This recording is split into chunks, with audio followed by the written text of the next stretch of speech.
session, understanding the manufacturing process, how to qualify and what it's about, and how to control it.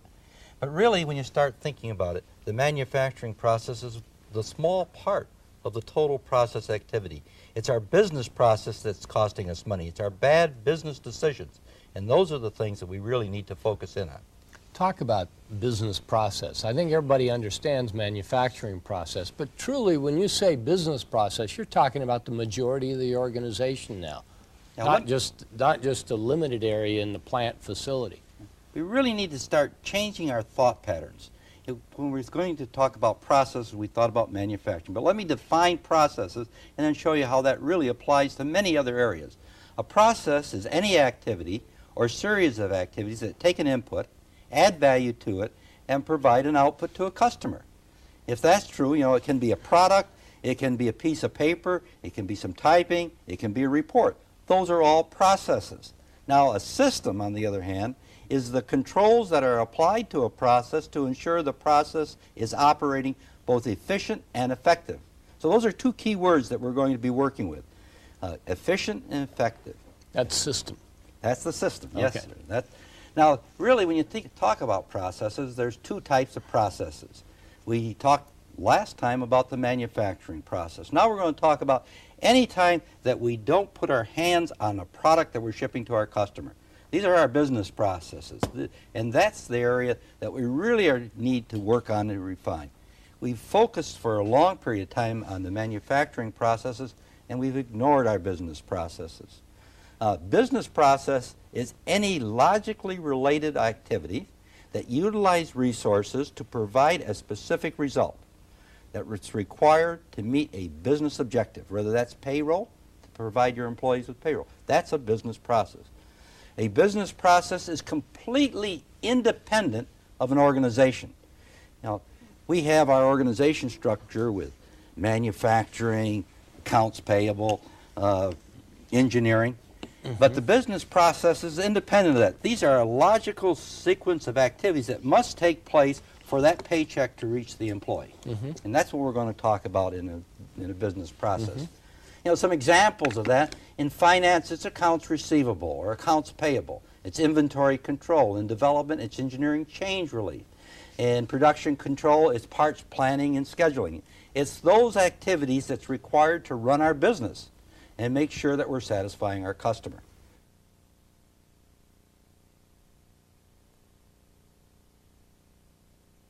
Jim, in the early 1980s, IBM started to recognize that business process quality was critical to the success of our overall business. And one of the things that we learned and we wanted to understand better was that if we could make the best quality products in the world, why couldn't our business processes be the best business processes in the world? And we started to look at those, but we really didn't have a structure. We really didn't have a means to get at that problem. And in 1985, a corporate instruction was designed and signed by Bill Eggleston, then the Vice President of Quality for IBM, Corporate Vice President of Quality, which fundamentally said we need to look at our business processes with a new eye, look at them with a new focus, and start to measure them as part of our overall effort to improve them. We have literally hundreds of processes across a typical IBM manufacturing and development site. For example, here at San Jose, I think we estimated that we have about 150 major processes, 70 or 80 of which now have been reviewed and certified. The typical areas that are focusing on business processes would be materials, finance, information systems, manufacturing engineering, and manufacturing itself. Such things that are as simple as the payroll process have been evaluated, reviewed, and certified to make sure that that process is running properly and supporting the goals of the site. There are processes in engineering change where we would look at the flow and make sure that the cycle times and the effectiveness and efficiency of the process are as good as it can be. And of course, most importantly, we look at each one of these processes on a continuing basis, because the approach, the concept of continuous improvement is very, very critical to the way we run our operation here at IBM San Jose.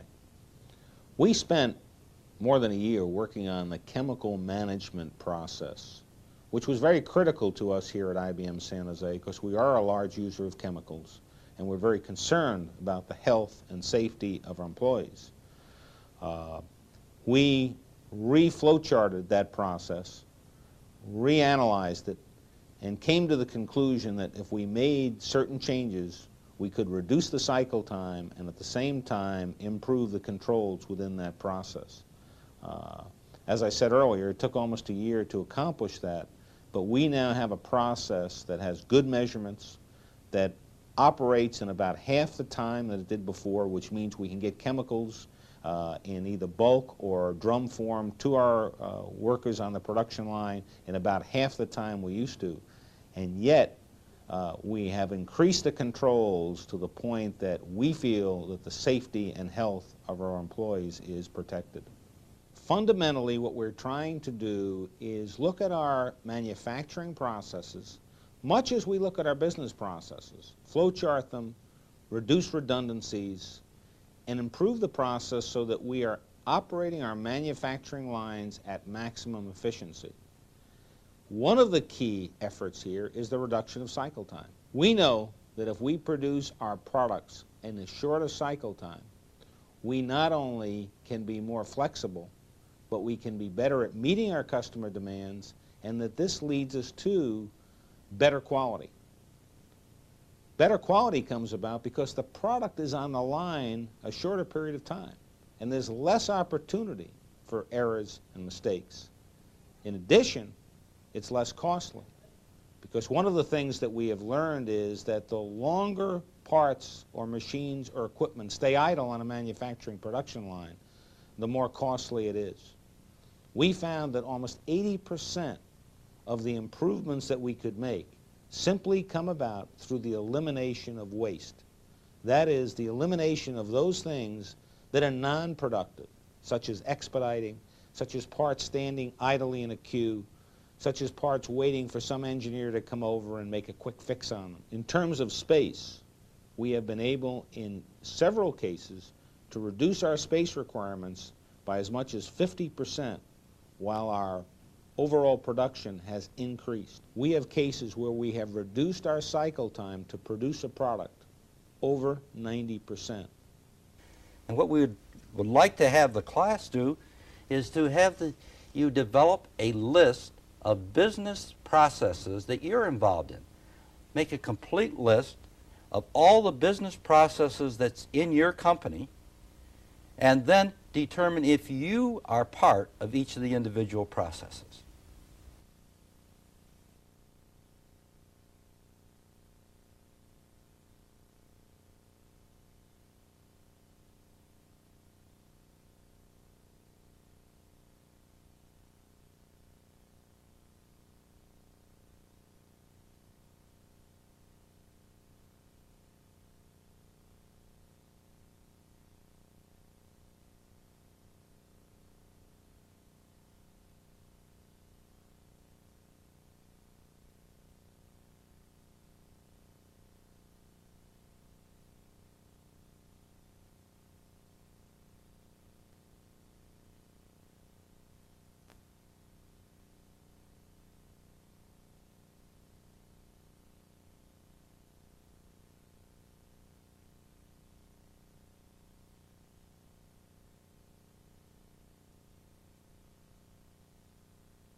Well, did you find out what most people discover when they do this exercise?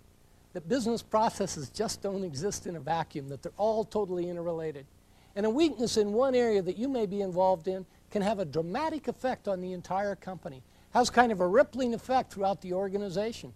Just the sheer number of business processes themselves has a dramatic effect and surprises most everybody.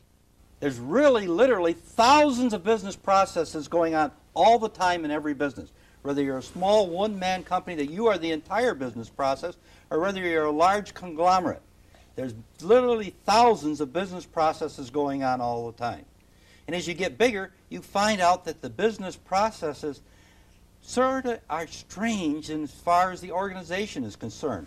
What we've done is we've organized up and down, vertically. We have this straight structure leading up to the top, down through the functional organizations. But all of our business processes go across functions. They go horizontally. So as a result, these very critical business processes are all pretty much independent. They don't run along in a nice, smooth manner. What they do is they go over bumps, and they go between organizations, and they're lost, and there's gaps, and there's overlaps, and there's bureaucracy built in. And what we really need to do is to work on that business process, and treat it as a complete entity. What we need to do is we start thinking about our business processes is forget about the old organizational structure, and we've got to now think about how the process really flows, the movement. You know, and it doesn't make any difference. You can move people or departments from one organization to the other.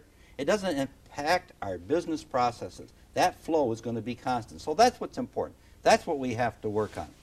And what you will find when you look at these thousands of business processes that are going on all the time, that someplace between 80 and 90% are repetitive, things that we do over and over again, hiring people, releasing engineering changes, interfacing with customer orders. These are all things that we do time after time. And these repetitive processes should have the same type of controls applied to them that we apply to the manufacturing processes, because they are critical. That's really where we're spending our money. We spend maybe 8 to 10% on the manufacturing direct hand-on. Where the big expenses is overhead, all the things that are going on to support that activity. And we have not focused on there. If you look at what's happened, we developed the business processes out of need. We needed to pay somebody. How do we write out a check to pay them? Then what we did is just ignore them. They became out of date. Nobody audits them. Nobody refines them. They don't keep pace with the business. As a result, they've got obsolete. They take a lot of time. There's a high level of bureaucracy built into them. They're overly complex. They're not used. People figure out ways around them so they don't use them. They're costly, and they're time-consuming. And above that all, they irritate everybody.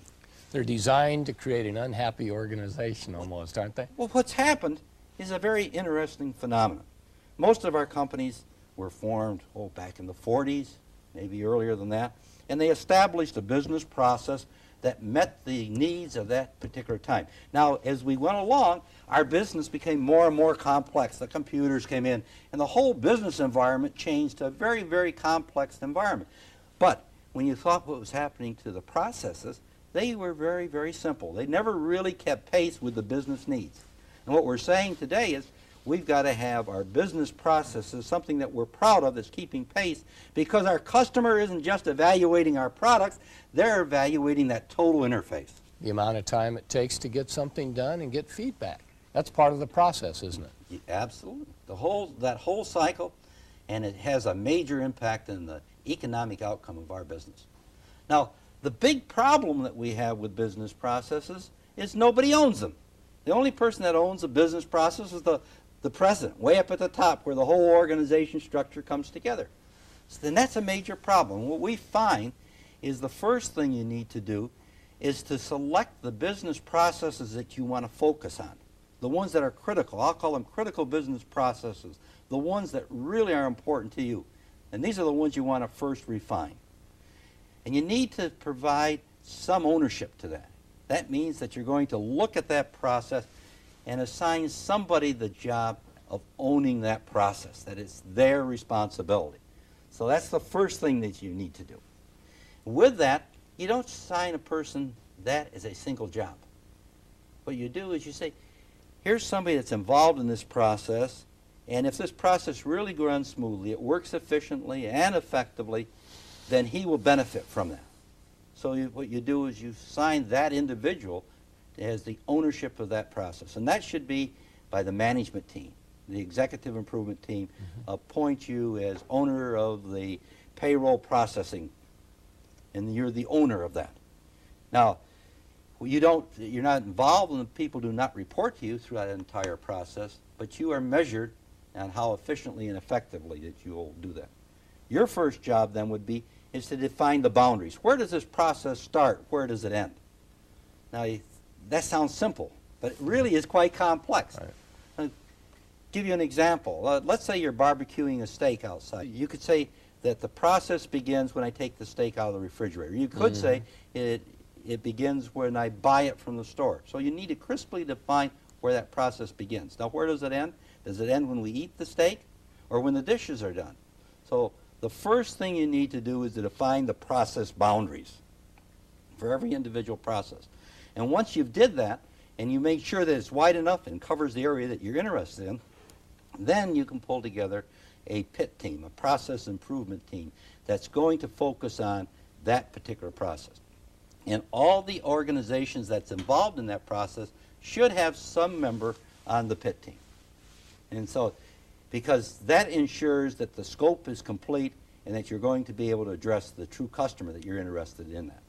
Once you've did that and you've defined the team, now you're in a position you can say, how are we going to measure this whole process? How are we going to measure it? And first of all, you want to look at measurements from the customer standpoint. And the customer thinks about quality or effectiveness of what you're doing. Quality, effectiveness, same thing. In the business area, we talk effectiveness. How effective is this system? So the next thing you want to do is to meet with your customers and define what is required from effectiveness out of that business system.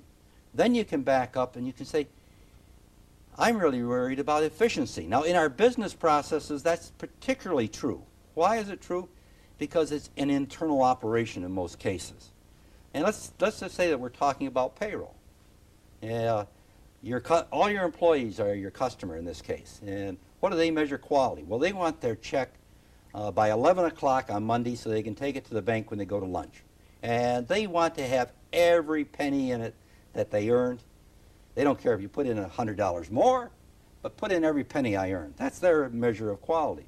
Now, from the business standpoint, we don't want to bring in 100 people to work all day Saturday and Sunday to have that checkout. So we're talking about balancing efficiency and effectiveness. And you've got to have both measurements. Every business process has to have two measurements, efficiency and effectiveness, because we've got to balance those. Then what we do is try to understand, once we've established our measurements, understand the process. And what you do to do that is we do a complete flow diagram of that process from the very start to the very end output to the customer, looking at what happens at each step along that line. What inputs are coming in, what are our requirements, what documents are needed, where is the training requirements back for each operation. So you develop a complete flow diagram, including all of the feedback loops. And that provides you with your initial starting point. And you do that based upon looking at the data, the processes, the procedures that are available. But there's a fallacy in that. There's a fallacy in it because in most companies the procedures aren't kept up to date. We just talked about the fact that these things are obsolete and they're ignored. So what you need to do at that point in time is to sit down and break up into small individual groups and follow that process all the way through. Follow that flow diagram all the way through. We'll call that a walkthrough. And here, the groups will go out and they'll meet with people doing the individual job and review what they're doing. And they'll ask questions like, what inputs are required? How are you trained? Now, one of the ones I love, one of the questions I love, what would you do different if you were manager of the department? And in doing that, you actually understand what's truly happening today. What you will find as you go through the walkthrough, you will find, number one, some people aren't following the instructions because they don't know them. And in that case, you have to turn them around and get them back so they're following the instructions. And other times, you'll find they're not following the instructions because they found a better way. So what does that mean? That you want to upgrade the instructions. You don't want to turn them around. So the walkthrough provides a reality check on how this job is going today, right now, where we are. So when you complete your walkthrough, you come back you upgrade all the paperwork so they truly reflect what's going on. So now we've got a plan and procedures that are all laid together that reflect what's actually going on in our business. That's the first step in trying to understand and document the process. You're really getting your hands around kind of an amorphous part of the organization. And the huge amount of time that's consumed in that process is what you're looking for as well. Well, you see, until you actually start looking at it as a total, what you have is little individual groups that's trying to bring about sub-optimization. They're measured based upon how good they are doing, not based upon how good the whole thing doing. I ran across an instance where a manager was pushed to get down his overtime, and it happened to be the customer orders came in, and he had a girl that did nothing but check the number against the description to be sure that the two of them were in agreement. He said, that really isn't my job. We got this whole quality improvement thing going on. We should have nothing but good stuff coming in. All the salesmen should fill out the forms right. What I'm going to do is take Mary off, and I'm going to give her a different job. And he sent out a letter. He notified the sales force. He says, in 4 weeks, we're going to stop checking. Now, what he was having was 2% bad product coming in. So there was 2% where there was something that needed to be done from her standpoint. And he waited 4 weeks, and then he decided to wait another 4, so he gave him 8 weeks, and he cut it off. Now, what happened? He got a dinner for 2. His boss came around and said, hey, you did a great job. You've got your overtime down. This is the first time in this department that we've been able to get down to no overtime. Congratulations on doing a good job. Take your wife out to dinner on me. Now, this is sub-optimization, isn't it? He's doing great, but what happens to the rest of the organization? We had 2% bad product going out to customers. We were shipping product that they didn't want. The total result of that whole thing is we wasted an awful lot of money in the company, and we got a lot of bad customer bad filling. And that's what happens in this whole sub-optimization type of activities. And that's why we want to complete the actual flow diagram process to be sure that it's right before we move on into the next step. We want to know what's going on first. In other words, what might end up being most efficient and effective is to add another person, add cost to that area so the whole area flows smoothly throughout the entire system. You're looking at that total balance. Right. But once you understand what's going on now, I like to classify a process. I like to say, and I use 5 levels of classification. A level 5 says we have no process controls applied to this business process. And I assume everything is a level 5 when we first start this. And a level 1, which is at the far end of the other side, this says we're setting world-class standards. People are benchmarking themselves against us. So what does that mean? That what we need to do in this whole business process is applying benchmark procedures against the processes. So you're going to find in today's environment, a lot of people are benchmarking strange things, not products. They're benchmarking things like production control, parts handling, order processing. These all become very critical benchmarking. Once you've decided where you are, now you're ready to start moving forward. Now you can go into a phase of let's bring this thing up to world-class standards, and that's what we want to do with our business processes. The first step, the first thing I do, is I go in there and I say, let's attack the no value added. Let's go after the bureaucracy. And I'll take a big red pen and I'll go around those flow diagrams and circle everyone where there's a no value added. Anytime there's 2 signatures, I consider that no value added.